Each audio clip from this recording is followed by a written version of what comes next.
আমরা আমাদের আলোচনার শুরুর দিকে বলেছিলাম যে নূহ আলাইহিস সালামের ৪ জন ছেলে ছিল, হাম, সাম, ইয়াফাস এবং কানাআন। এবং ঐতিহাসিকভাবে এটা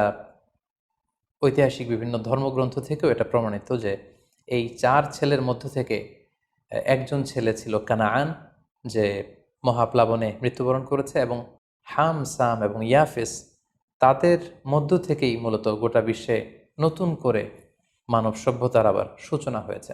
নূহ আলাইহিস সালামের ছেলে হাম, তিনি আফ্রিকাতে তার পরিবার নিয়ে বসবাস শুরু করেন, এবং ওনার ছেলে সাম, যেখান থেকে সেমাইটিক শব্দটি আমরা বলে থাকি, ওনার ছেলে সাম তার আত্মীয় স্বজন এবং তার বংশধরদেরকে নিয়ে ধীরে ধীরে মধ্যপ্রাচ্য বা দূরপ্রাচ্যের এই এরিয়াতে পরবর্তীতে তারা বসবাস শুরু করেন। এবং ওনার ছেলে ইয়াফেস বর্তমান যে চীন বা তার আশেপাশের যে এরিয়াগুলো আছে সেখানে বসবাস শুরু করেন, এবং সেখান থেকেই মানব ইতিহাস আবার নতুন করে তার পথ চলা শুরু করলো, এবং গোটা বিশ্বে বাচ্চা রিজালান কাসীরা ওয়া নিসা, অনেক নারী পুরো গোটা বিশ্বে সেখান থেকে আবার ছড়িয়ে পড়তে আরম্ভ করলো। এভাবেই নূহ আলাইহিস সালাম একাত্মবাদের দাওয়াত দিয়ে নিরলস প্রচেষ্টা করে ওনার জীবনকে তিনি অতিবাহিত করেছেন।